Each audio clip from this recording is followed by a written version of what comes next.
Bonjour tout le monde et bienvenue à Urgence économique. Ces dernières semaines, le monde a bougé plus que d'habitude. Entre le blocus naval imposé par la Russie à l'Ukraine en mer Noire et qui risque de provoquer une envolée des cours du blé à l'international et les nouveautés concernant la route du Nord promue par la Russie mais également par la Chine, il est temps aujourd'hui d'en parler dans le détail et de voir dans quelle mesure cela risque d'impacter autant l'économie mondiale que l'économie marocaine. Pour ce faire, nous avons le plaisir d'accueillir M. Mehdi Bioui. Bonjour. Bonjour. Merci d'avoir accepté à nouveau. Vous êtes devenu un habitué d'Urgence économique. Oui, le café est bon, je me suis dit je vais repasser. Pour le bonheur des spectateurs et du nôtre. Et je rappelle que vous êtes un expert en supply chain. Et si vous voulez détailler davantage un peu votre parcours pour les auditeurs. Alors moi j'ai occupé des fonctions de responsable logistique. Bon, j'ai commencé tout en bas de l'échelle, j'ai commencé comme chef d'équipe. En général, ce sont les meilleurs, parce qu'ils connaissent toutes les strates. Donc j'ai commencé comme chef d'équipe en logistique, et puis après j'ai progressé jusqu'à devenir responsable logistique dans des environnements essentiellement automobiles et aéronautiques. Et puis mon dernier poste en tant qu'industriel, on va dire, a été un poste de responsable de la prévision et de la demande.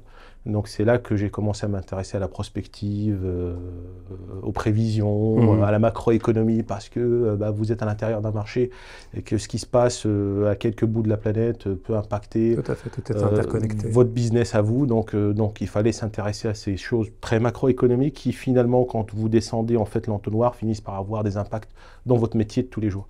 Donc c'est comme ça que je suis arrivé sur ces sujets-là. Et puis après, je suis rentré dans le monde du conseil. Et puis depuis 2019, je suis consultant pour diverses entreprises françaises essentiellement.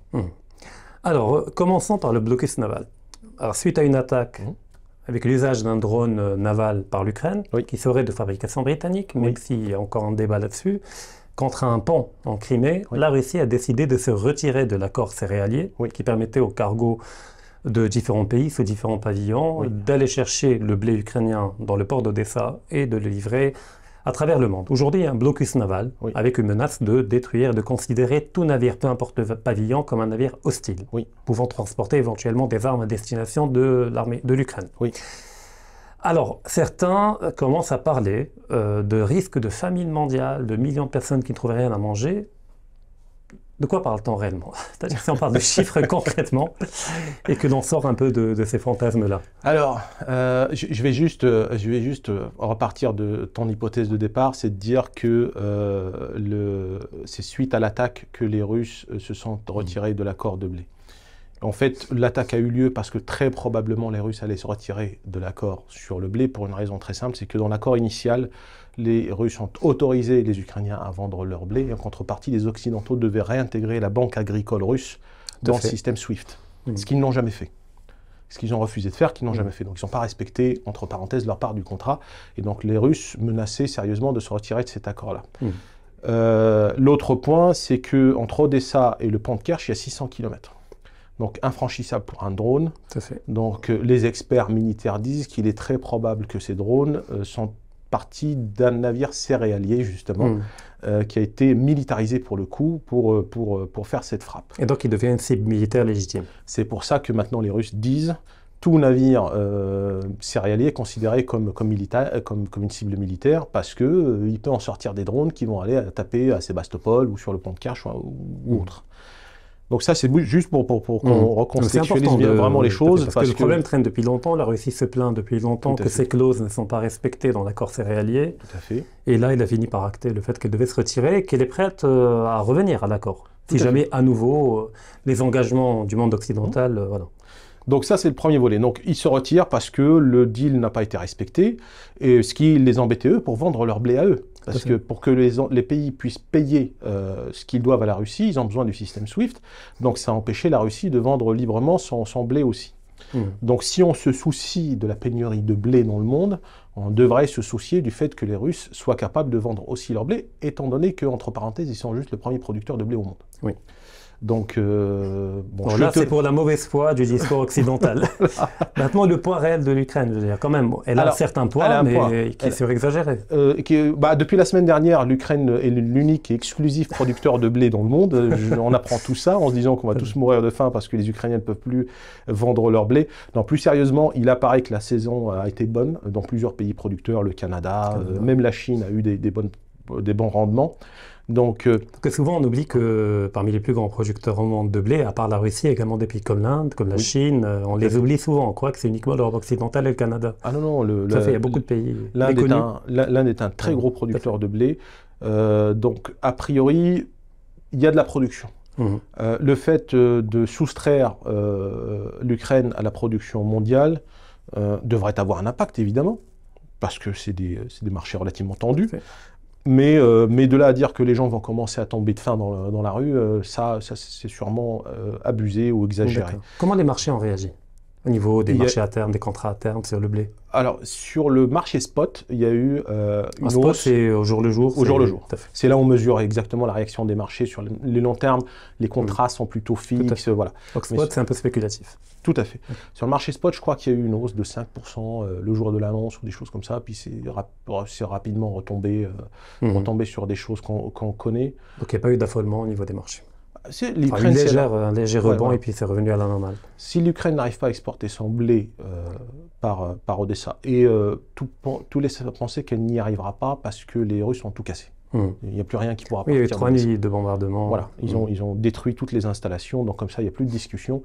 Et si un navire s'aventure dans la mer Noire en prétextant qu'il va livrer du blé, ça devient tout de suite louche. Louche, parce qu'il n'y a pas d'installation pour l'accueillir. S'il est là, c'est qu'il est là pour autre chose. Ils peuvent toujours l'envoyer par les voies terrestres jusqu'en Roumanie ou jusqu'en Pologne où il peut prendre un bateau. Sauf que ça crée des problèmes pour les Roumains et les Polonais parce que ça fait s'écrouler les cours de blé chez eux. D'ailleurs, ils sont mécontents de la vente du blé ukrainien dans les pays européens parce qu'ils rivalisent avec le leur. Donc du coup, les Russes font ce qu'ils savent faire de mieux, c'est-à-dire un coup d'échec. Donc ils empêchent les Ukrainiens d'avoir leur principale rentrée d'argent qui leur reste, c'est le lait.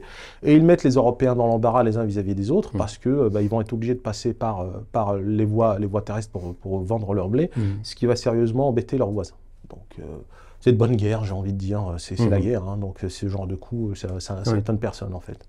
Alors quand on entend certains pays africains qui achetaient du blé à l'Ukraine, même si en réalité, contrairement au discours officiel, la majeure partie du blé ukrainien qui était exporté n'allait pas en Afrique, allait plutôt vers les pays développés. Mais ils disent, alors on entend bien la Russie qui nous dit qu'elle est capable de remplacer le blé ukrainien, mais on ne veut pas que des promesses, on veut des actes. Est-ce que la condition sine qua non, c'est la réintégration d'une banque russe qui est spécialisée dans l'agriculture au système SWIFT? Ou y a-t-il des moyens même actuellement, c'est-à-dire indépendamment du SWIFT, de livrer et de se faire payer autrement? Alors, les Russes peuvent toujours, si on veut, on peut.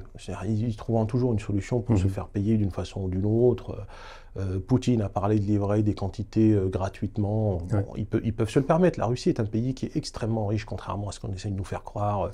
C'est un pays qui vit au siècle dernier. On nous dit que c'est l'équivalent du PIB espagnol ou italien. C'est une manière totalement fallacieuse d'évaluer le poids. C'est totalement faux. C'est totalement faux parce que si on introduit la parité de pouvoir d'achat, on arrive au PIB de l'Allemagne. Voilà. Donc non, la Russie est un pays qui est riche. Et d'ailleurs, quand la guerre a commencé, les Russes étaient assis sur 600 milliards d'excédents qui traînaient dans les banques centrales européennes et américaines. Il n'y a pas beaucoup de pays qui se prétendent être riches aujourd'hui qui peuvent prétendre la même chose. Donc c'est un pays qui est riche. Ce n'est que la moitié des réserves qui étaient placées à l'étranger. Et c'est un pays qui est riche parce que c'est un pays qui a quelque chose à vendre. C'est 35% des commodités dans le monde, la Russie. C'est-à-dire qu'il n'y a pas une matière première ou presque que les Russes ne produisent pas et ne vendent pas. Donc c'est un grand magasin. Là, je rappelle que jusqu'à présent, malgré la guerre et tout, pour alimenter les centrales nucléaires américaines, ils achètent de l'uranium enrichi à la Russie. Jusqu'à aujourd'hui, ils se font livrer de l'uranium enrichi à la Russie. Rosatom est exclu de toute sanction, même en Europe, parce qu'ils sont incontournables.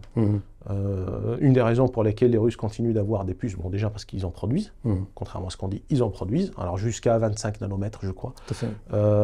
Mais aussi, ils ont un monopole sur les gaz rares qui permettent de produire les puces. Donc, on peut se tenir par la barbichette longtemps, vous voyez ce que je veux dire. On peut dire aux Russes, on ne va pas vous livrer les puces, ils vous diront qu'ils ne vous livreront pas les gaz, et puis on peut se regarder comme ça pendant longtemps. Donc, ils trouvent toujours des deals. Donc voilà, pour dire que la Russie c'est un pays qui est riche, qui a les moyens d'offrir du blé s'il faut l'offrir. Bon, j'imagine pas qu'ils puissent offrir toute leur production parce que c'est pas tenable. Mais voilà, ils trouveront toujours des moyens. S'ils doivent trouver des moyens, ils se paieront d'une façon ou d'une autre.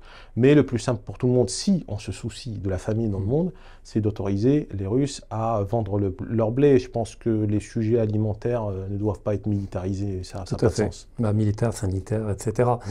Alors, il y a un autre aspect, le Maroc. Alors, le Maroc a eu quand même l'intelligence ces dernières années de diversifier les sources d'approvisionnement en blé. Donc, a priori, on ne risque pas d'être touché du fait du retrait de l'Ukraine du marché mondial de blé. L'année dernière... En plus, il n'y a pas eu d'incendie comme durant certaines années. Et puis, il y a une surproduction, comme vous dites. Pas au Maroc. Je crois qu'au Maroc... Non, je parle des incendies dans les grands pays producteurs, en Russie, au Canada, etc. Tout à fait. Je crois que la production au Maroc, et je parle sous la réserve... C'est la moitié à peu près. Elle n'est pas très bonne cette année. Non, elle n'est pas très bonne et le rendement n'est... Enfin, elle n'est pas bonne structurellement, puisqu'on couvre déjà à peine un peu moins de la moitié nos besoins céréales. Plus largement, pardon, pas uniquement le blé. Et puis oui, cette année, elle n'est pas bonne, particulièrement pas bonne. Elle n'était pas bonne. L'année dernière, je crois que le Maroc a conclu un deal avec l'Inde qui avait fait un embargo sur ses ventes de blé à l'extérieur, sauf pour le Maroc. Ils avaient fait une exception pour le Maroc, ou peut-être pour d'autres, mais je sais qu'ils ont fait une exception pour le Maroc, certainement parce qu'il y avait un deal phosphate contre blé. Cette année, je ne sais pas ce qu'il va y avoir comme deal. Pour moi, le vrai problème, c'est qu'il est quand même pas normal pour un pays comme le Maroc, qui a les ambitions du Maroc, de ne pouvoir toujours pas régler un problème d'autosuffisance alimentaire. La Russie, avant les sanctions de début des années 2000, a été importateur net de denrées alimentaires. Depuis les sanctions, ils sont devenus exportateurs nets, voire même pour le blé, premiers mondiaux. L'Inde est aujourd'hui en autosuffisance sur son blé. Quand il y a une volonté, une vraie volonté, on trouve des solutions, d'autant plus qu'on ne manque pas de terre, on manque de rien. Donc... il faut une vraie modernisation intelligente, ciblée et accompagner le secteur. Parce qu'effectivement, on ne peut pas obliger un producteur agricole à faire du blé alors qu'il n'est pas rentable par rapport, vu les rendements des pays concurrents, c'est-à-dire l'Inde, la Russie, la Chine. Après, le problème n'est pas là. Le problème, c'est qu'est-ce qu'il lui faut pour avoir une rentabilité intéressante et pouvoir... être concurrentiel. Alors, c'est le problème des subventions qui pose le problème de la rentabilité. Vous savez, les Européens, les Américains, ils subventionnent leur agriculture, ce qui fait qu'un quintal de blé qui est produit au fin fond de la France est moins cher qu'un quintal de blé qui est produit au fin fond du Maroc, ce qui n'a aucun sens d'ailleurs. Mais du point de vue du prix réel, non, il n'est pas du tout compétitif s'il n'y avait pas les subventions européennes et américaines de l'autre côté. Tout à fait. Donc les subventions faussent un peu le marché. Ceci étant dit, c'est une question stratégique et existentielle. À nous de subventionner aussi notre blé, j'ai envie de dire. Il faut avoir la volonté de le faire, les moyens de le faire aussi, mais à nous de le faire, parce que si on considère que c'est stratégique, on accepte d'essuyer la perte. Donc ça, c'est le premier point pour moi. Le deuxième point pour moi, il y a aussi, à un moment donné, il faut qu'on fasse notre révolution copernicienne sur nos usages alimentaires. Est-ce que le blé est la meilleure céréale pour un pays comme le Maroc? Théoriquement, on devrait plus regarder du côté du sorgho ou du millet, qui consomme beaucoup moins d'eau, que de consommer du blé qui a été essentiellement apporté par les Occidentaux au Maroc. Oui, tout à fait. On continue à cultiver le maïs dans ce pays, alors que c'est une plante de l'hémisphère sud. Donc en fait, elle est en pleine floraison, en plein milieu de l'été. Donc elle consomme énormément d'eau, elle n'a rien à faire ici. Au moment où il y en a le moins. Voilà. Donc il y a aussi ces interrogations-là qu'il faut se poser, et ça nécessite obligatoirement un travail des autorités publiques qui doivent intervenir là-dessus. Et puis aussi nos techniques agricoles. Je suis désolé, on a encore des techniques agricoles qui datent des Français, quoi, je veux dire, de leur départ. On modernise pas. Quand on regarde les rendements par quintal au Maroc et les rendements par quintal en Europe, et notamment en France, que je connais bien, on est pratiquement à la moitié. Donc il y a du travail. Effectivement, ça réclame une vraie vision stratégique qui n'intègre pas uniquement la dimension rentabilité, mais la dimension souveraineté alimentaire, vision stratégique. Alors maintenant, parlons de la route du Nord. Alors tout le monde parle de la nouvelle route de la soie, etc. Qu'en est-il de la route du Nord qui devrait permettre de court-circuiter un peu tous les océans qui sont l'objet de l'hégémonie anglo-américaine, etc. Alors, la route du Nord a pour vocation, comme tu dis, de court-circuiter la marine américaine. Qui contrôle les mers du monde et qui contrôle les détroits. Si on veut envoyer, par exemple, une marchandise depuis, on va parler du pétrole, qui part du golfe Persique pour arriver en Chine, il est obligé de traverser le détroit de Malacca. Le détroit de Malacca est entièrement contrôlé par les Américains. Et donc, à n'importe quel moment, enfin, il passe aussi au sud de l'Inde. Oui, tout à fait. Voilà, donc si les Chinois fassent un peu trop avec les Indiens coupent le robinet. Ils peuvent prendre en otage l'approvisionnement énergétique chinois. Oui. Tout à fait, et les Chinois ne peuvent rien y faire, parce qu'ils n'ont pas la capacité de se projeter jusque-là. Oui. Parce que contrairement au mythe américain, la marine chinoise n'est pas une marine d'haute mer ou de littoral. C'est une marine de littoral défensive, donc ils n'ont pas de ce qu'on appelle de Blue Water Navy, ils n'ont pas de navy projetable en haute mer. Bon, il y a un porte-avions qu'ils ont racheté à la Russie, qui date de l'époque soviétique, qu'ils ont modernisé, mais bon, on ne déploie pas une hégémonie avec un porte-avions. Non, pas du tout. Et avec l'avènement des missiles hypersoniques, pour moi, les porte-avions sont devenus obsolètes. C'est un tas de ferraille. Voilà. Quand il y en aura un qui sera coulé par un missile supersonique, on actera le décès des porte-avions. Mais pour moi, ils sont déjà dépassés. Donc, ils ont cette fragilité vis-à-vis de l'Inde, ils ont cette fragilité vis-à-vis des Américains qui contrôlent le détroit de Malacca. Donc, il faut qu'ils trouvent une alternative. C'est pour ça qu'ils ont créé les routes de la soie en se disant l'Amérique est une puissance maritime beaucoup moins terrestre. Et donc, du coup, en passant par les terres, on sera un peu moins embêté par les Américains en cas de conflit.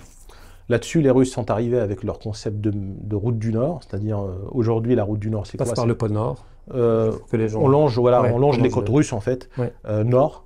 C'est en fait les gisements essentiels sont à Yamal aujourd'hui, donc et donc on part de Yamal, on longe la côte russe et puis on atterrit sur les ports chinois, Shanghai ou autres. L'avantage de cette route, c'est qu'elle est un tiers moins chère que si vous faites Saint-Pétersbourg et vous remontez par la route du Nord et vous arrivez à Shanghai, vous êtes un tiers plus court, un tiers moins cher que si vous passez par Saint-Pétersbourg, la Baltique, la Méditerranée, le canal de Suez et ainsi de suite.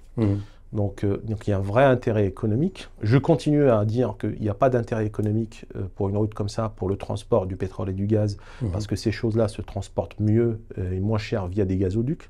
Bien sûr, il faut le temps de les produire, les gazoducs, de les fabriquer et de les mettre en place. En attendant, effectivement, cette route est une alternative pour les Chinois.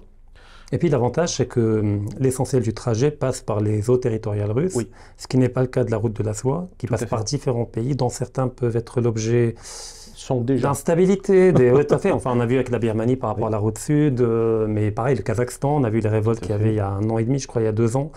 Donc disons que c'est plus fiable de continuer sur les eaux territoriales d'un seul et même pays plutôt que de passer par 35 pays. Vous êtes à portée d'artillerie. Donc avec des simples canons, les Russes peuvent vous poser énormément de problèmes, et Dieu sait que les Russes ont des canons.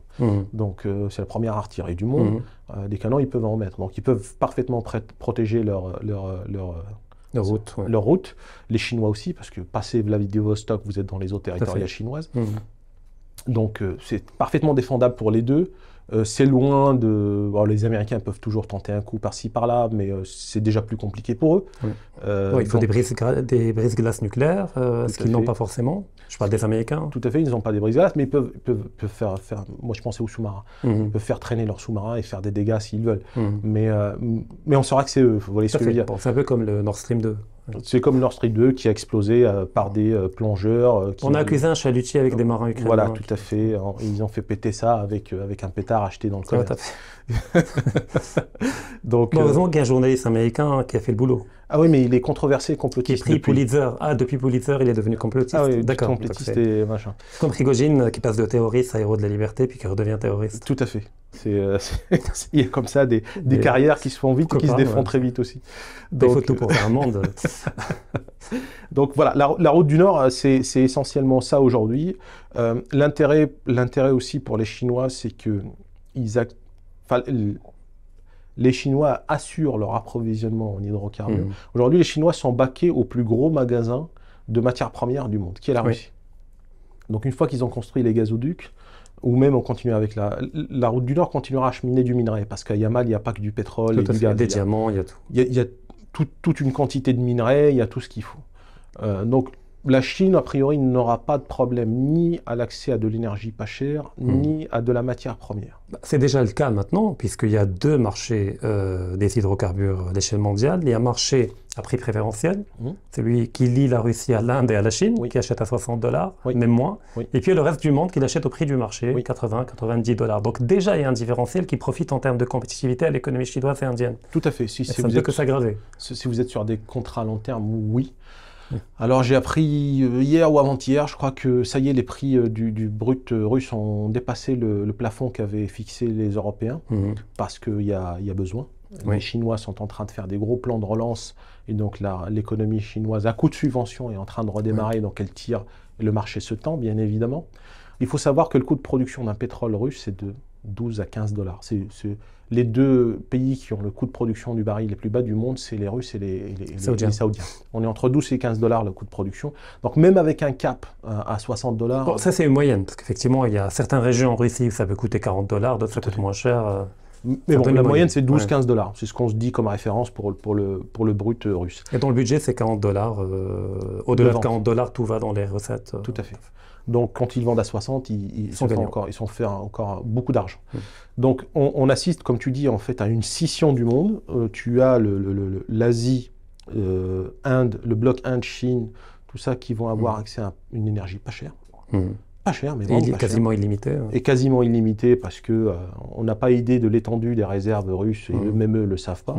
Et puis les puits de pétrole russes ont été creusés un peu n'importe comment à l'époque de Staline. Bon, il y a encore du travail à faire de ce côté-là, puis le terrain est vaste. Et de l'autre côté, il y a l'Europe et les États-Unis. L'Occident collectif, comme on dit. Les États-Unis sont assis sur leurs propres réserves, au moins pour les 10-15 années à venir. Donc ils ne se posent pas la question pour l'instant. Le dindon de la farce, c'est l'Europe. C'est les Européens qui sont coupés de l'énergie pas chère, qui n'ont pas franchement d'alternative.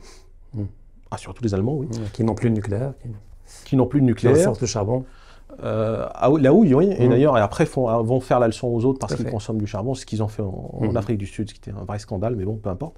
Donc il y a l'Europe qui n'a plus accès à de l'énergie pas chère et qui, en même temps, a le coût de travail le plus cher du monde. Donc l'équation économique en Europe commence à devenir très, très, très, très compliquée. Et dans ce schéma, le Maroc ne peut-il pas en profiter en se présentant comme une alternative crédible, notamment je pense au gazoduc Nigeria-Atlantique, qui longe toute la côte ouest africaine et qui traverse tout le territoire marocain, du Sahara marocain jusqu'au nord, et qui permettrait de livrer du gazifié, je ne dirais pas du GML. Oui. Moi, si j'étais les Européens, je trouverais que c'est une très bonne initiative et je m'empresserais d'investir dedans et de faire avancer le projet. Jusqu'à présent, je ne vois pas de mouvement particulier, ou du moins rien d'annoncé au public du côté européen là-dessus, ce qui est assez étrange. Alors, ils essayent de faire en sorte que l'Algérie puisse livrer un peu plus de gaz qu'elle ne peut, mais l'Algérie est déjà sur le déclin de ses réserves.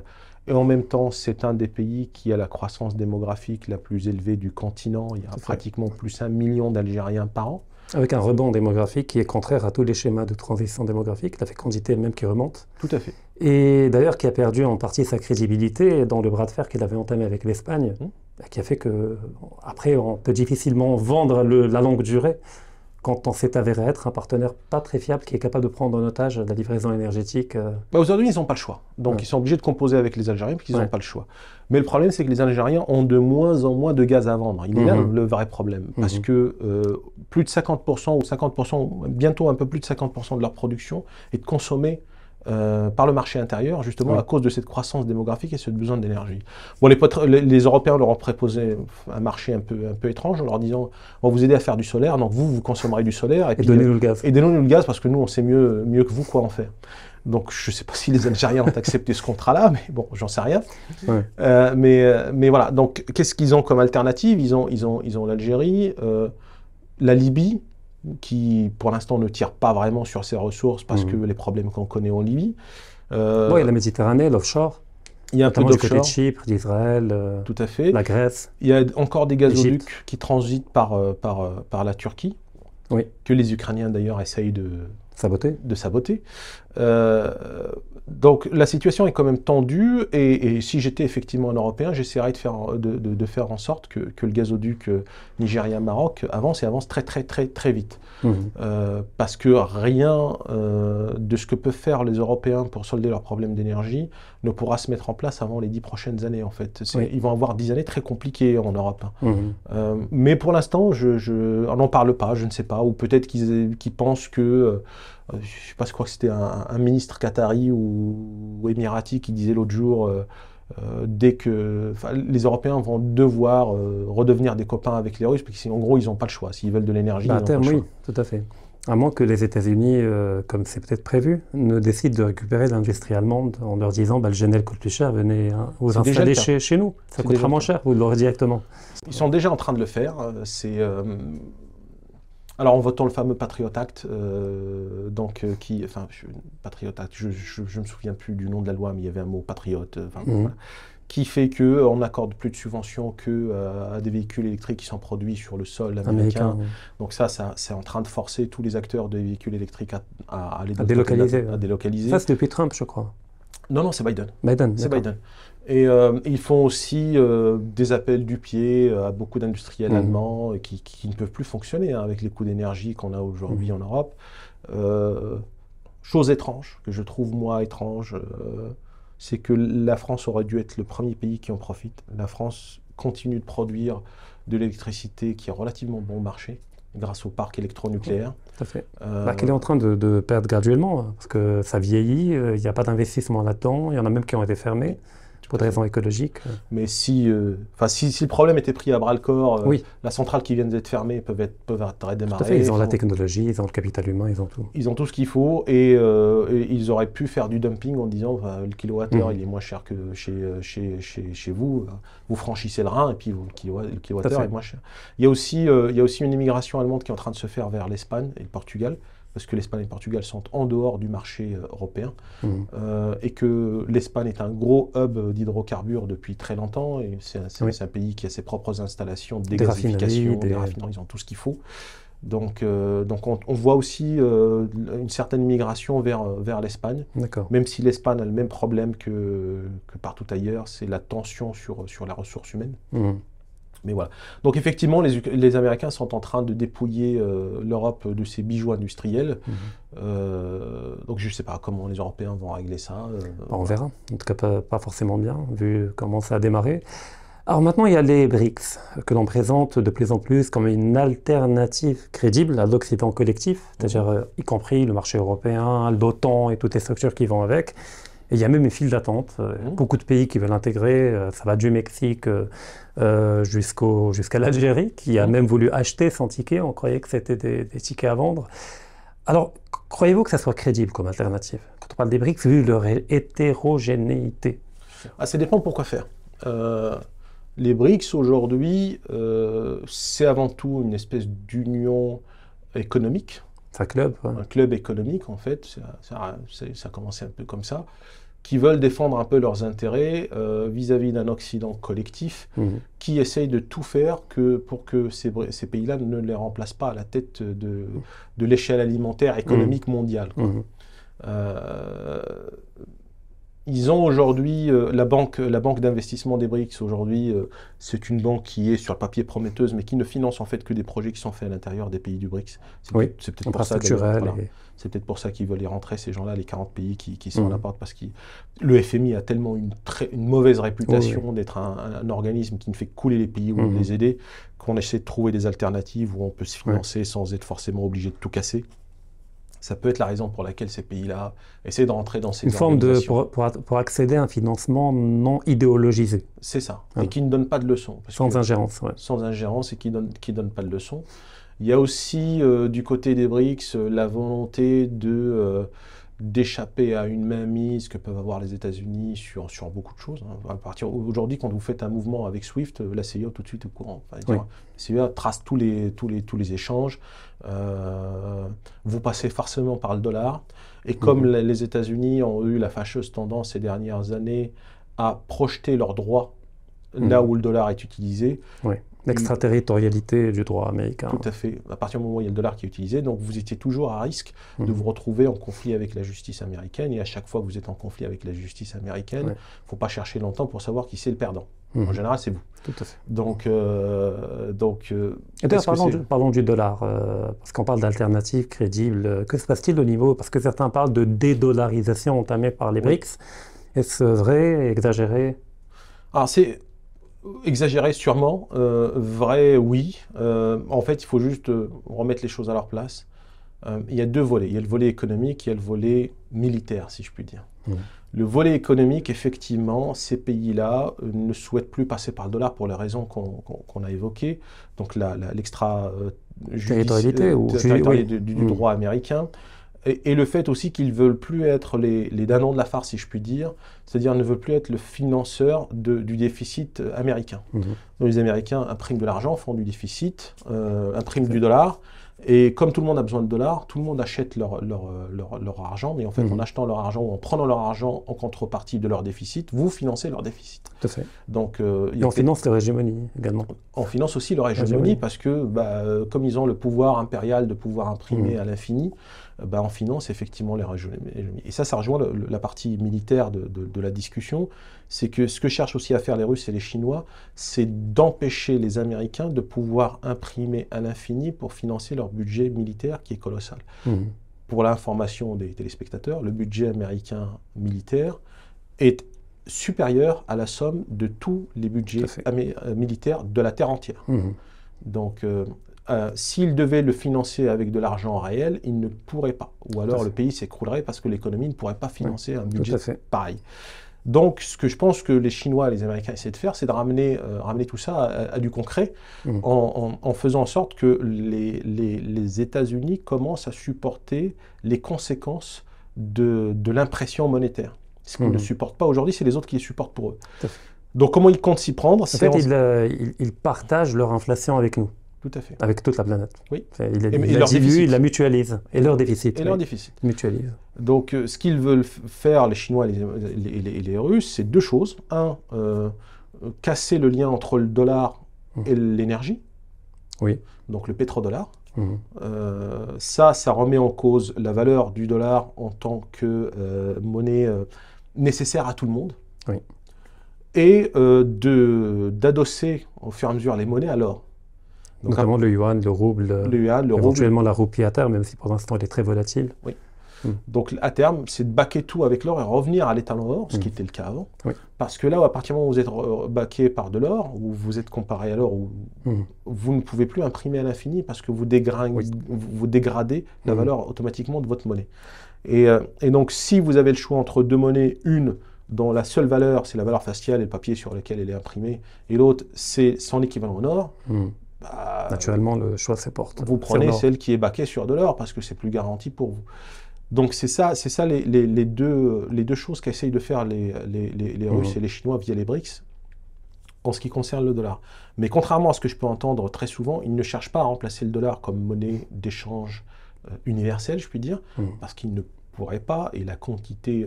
aujourd'hui, le dollar, c'est l'actif le plus liquide du monde. Mais c'est pharaonique quand on voit la masse monétaire en dollars. Elle est colossale. Vous pouvez déplacer 3 milliards de dollars en une seconde, le cours du dollar ne bouge pas. Vous faites ça avec n'importe quelle autre monnaie, vous le voyez tout de suite sur le cours. Donc ça ne sera pas remplacé tout de suite, mais voilà, on essaye de... le but, c'est de ramener la puissance américaine à son niveau réel. Qu'elle devrait avoir s'il gérait son économie comme tout État raisonnable, avec ses vrais moyens et pas fictifs par l'impression du dollar. Et donc, de ce point de vue, si je comprends bien, au fait, la Chine ne veut pas provoquer l'effondrement des États-Unis, ni de l'économie américaine. Ni du dollar. Ni du dollar. Ils sont les premiers propriétaires de dollars du monde. Oui, ils n'ont pas envie de perdre les 3 000 milliards, je crois, de dollars qu'ils détiennent sous la forme de réserves et de bons du Trésor. Et donc, ce que veut la Chine, c'est plutôt un monde multipolaire, c'est-à-dire en contractant un peu l'hégémonie américaine pour la ramener à une puissance primordiale et première, mais pas la seule puissance. Ils veulent effectivement que, je vais dire la même chose que toi, mais différemment, ce qu'ils veulent, c'est que la compétition soit nette et que le meilleur gagne. D'accord. Donc on joue au Monopoly, mais tu ne joues pas avec la banque. C'est ça. Voilà. La banque reste neutre. C'est ça. Et les Américains ne veulent pas aller là-dessus parce qu'ils n'en ont pas les moyens. Si on devait confronter les deux économies l'une face à l'autre, on n'aurait pas les moyens. Les Chinois, bon, ils ont leurs problèmes, notamment un très grave problème démographique qu'ils ne surmonteront pas sûrement, ou alors il faut qu'ils trouvent le moyen d'apporter... C'est l'héritage de plusieurs décennies de politique totalement folle tout à fait. Dont ils paient le prix aujourd'hui. Donc, mais quand on regarde, je sais pas, il n'y a pas très longtemps, les Chinois annonçaient qu'ils commençaient à s'approcher. Il y a un ban sur les microprocesseurs pour les Chinois aussi. il n'y a pas très longtemps, ils commençaient à s'approcher des 10 nanomètres. Enfin, je veux dire, ils sont en train de rattraper le gap. Alors, jusqu'à ce qu'ils l'industrialisent, il se passera un moment. Mais du moins dans les laboratoires, ils sont... il y a un moyen plus rapide, c'est de récupérer Taïwan, mais... Parce que Taïwan a la technologie. Mais bon, quand ils sont, de ne pas bombarder les usines... Ça, c'est justement, toute cette mascarade autour de Taïwan. Enfin, il y a deux problèmes à la mascarade. Je fais une petite digression. Pour ce qui concerne Taïwan, c'est comment ça s'appelle là, le fondeur TSMC. Donc c'est TSMC qui est le vrai problème, enfin un des vrais problèmes. Si demain TSMC quitte Taïwan, je peux vous dire que les Américains... Et Taïwan ne vaut plus rien. Taïwan ne vaut rien. C'est-à-dire, vous voulez prendre Taïwan, vous la prenez, c'est pas un problème. D'ailleurs, qui légalement est à eux. Oui, ce qui est reconnu même par les États-Unis. Même par les États-Unis, ils reconnaissent que Taïwan est la Chine. Donc il y a un discours un peu schizophrénique autour de Taïwan. Des fois de la désinformation patentée quand on essaye de faire croire que Taïwan est un autre pays. Non, le problème c'est qu'en fait, Taïwan c'est la Chine c'est la Chine, sauf que les Taïwanais pensent que c'est eux la vraie Chine, et les Chinois pensent que c'est eux la vraie Chine. Donc il est là le problème. Et l'autre problème aussi qu'il y a autour de Taïwan, c'est le franchissement du détroit de... Malacca non, pas de Malacca. Le passage entre Taïwan et la Chine. Le détroit d'Ormuz. Oui. Formosa. Formose, oui, pardon. J'ai entendu. Voilà. Non, j'ai dit Ormuz, mais c'est Formose. Donc le franchissement de ce détroit, ce que dit la loi internationale, c'est que les détroits sont libres d'accès, sauf si les deux shores, les deux côtes d'un détroit sont dans le même pays. Un peu comme la Turquie avec le... Voilà. Donc si demain... tout le monde s'accorde à dire, et on dit que c'est Taïwan et la Chine, le passage par ce détroit-là... c'est le monopole chinois. C'est un monopole chinois et on devrait payer des droits aux Chinois pour passer. Ce que les Américains ne veulent pas faire, bien évidemment, parce que pour X ou Y raison. Donc il y a Taïwan, on va chercher un problème c'est un problème en attente d'une solution, une solution en attente d'un problème plutôt même d'ailleurs. Donc il y a une schizophrénie là-dessus. Mais bon, voilà, les puces, ils pourraient régler le problème en prenant Taïwan, mais bon, ils sont en train de rattraper leur retard. Tout à fait, à grande vitesse. Ouais. Ils se sont débrouillés pour... avoir les plans des machines qui sont produits que par les Hollandais, là. De gravure, ASML, nano. Voilà, ASML qui est une entreprise hollandaise qui est l'unique fabricant des machines qui permettent de faire des gravures à des très faibles nanométries, 3 à 5 nanomètres. Il y a eu aussi, là, les Américains ont interdit à cette entreprise-là de vendre des machines aux Chinois. Et puis, bizarrement, quelques mois après, il y a eu des plans de ces machines-là qui se sont égarés dans les photocopieuses, qui ont été oubliés sur un banc public. Vous savez, les genres de choses un peu surprenantes qui peuvent arriver. Et les Chinois ont récupéré les plans de ces machines. Donc... maintenant, on va faire un peu de rétro-ingénierie, tâtonner, puis être capable de les reproduire. Donc, globalement, si je devais résumer, alors du point de vue marocain, on n'a pas de vraie raison de s'inquiéter à moyen terme, ni par rapport au blé ukrainien, ni par rapport au dollar, je veux dire à moyen terme, dans un horizon de 10 ans, parce que le Maroc détient également des réserves en dollars et en euros. Et au niveau énergétique, ça c'est un autre volet, on n'a pas eu le temps de l'aborder en détail, mais globalement voilà, donc l'Europe a tout intérêt à promouvoir le projet Nigeria-Maroc qui permettrait au Maroc d'accéder à l'autonomie énergétique par le gaz notamment, et pour le gaz, et l'Europe également en accédant à gaz littéralement, pas sous forme liquide qu'il s'agit après de regazifier. Donc qu'est-ce que j'ai... Tout à fait. Pour moi, la vraie inquiétude, enfin il y en a peut-être plusieurs, vous me direz, mais une que je vois moi, c'est qui devrait inquiéter le Maroc. Aujourd'hui, son premier client, c'est l'Europe. Et l'Europe est dans une situation économique très difficile. Donc quand votre premier client n'a plus les moyens de vous acheter vos produits, ou moins qu'avant, ou que le marché va se compliquer, vous avez un problème. Après, écoutez, on ne peut pas décréter des fois de réel. C'est que, moi je me souviens, depuis 2016 jusqu'à très récemment, Sa Majesté le Roi a fait plusieurs visites en Inde, en Chine, en Russie, signé des partenariats stratégiques approfondis, à chaque fois accompagné d'hommes d'affaires, etc. Après, c'est au privé de faire le boulot, je veux dire. Le diplomatique et le politique a frayé le chemin, a établi le cadre juridique. Après, est-ce que c'est un problème de mentalité, une question de facilité, de confort? On va plutôt vers le marché qu'on connaît, plutôt... Alors peut-être qu'il faut qu'il y ait une difficulté en Europe pour que le capital marocain n'ait pas le choix. que d'aller en Chine, que d'aller en Russie, que d'aller dans ces pays-là. Bon, heureusement qu'il va un peu en Afrique, mais on peut effectivement quand même diversifier nos marchés à l'échelle mondiale. Oui, tu as raison là-dessus, c'est le marché privé qui doit s'adapter, et le marché privé, ce qui va le faire s'adapter, c'est les marges. Ouais. Et les coûts de financement. C'est ça qui fait bouger les marchés. Donc s'ils voient que leurs marges se contractent du côté européen ou que leurs débouchés se ferment, il faudra aller voir ailleurs. Ils seront créatifs, hein, ils trouveront le moyen de s'orienter ailleurs. Ce qui n'est pas le cas par exemple des Turcs qui n'attendent pas que ça aille mal pour aller conquérir des marchés ailleurs. Ils sont plus agressifs, plus...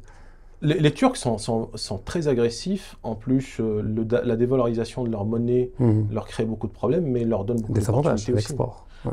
À l'export, vous achetez, moi je vois de plus en plus en Europe des machines turques, des machines de fabrication turques. Déjà l'électroménager, qui est un marqueur de rattrapage technologique global, ils font tout aujourd'hui. Il y a des télés turcs, il y a des climatiseurs turcs, il y a des fours, il y a tout, quasiment. Et ils sont hyper compétitifs à cause de cela. C'est des gens qui travaillent. Oui, ils bossent dur. C'est des gens qui bossent très très dur. C'est très difficile de faire des affaires avec eux. C'est pas simple de faire des affaires avec des Turcs. Hein. Mais c'est des gens sérieux. Donc ils ont l'avenir pour eux.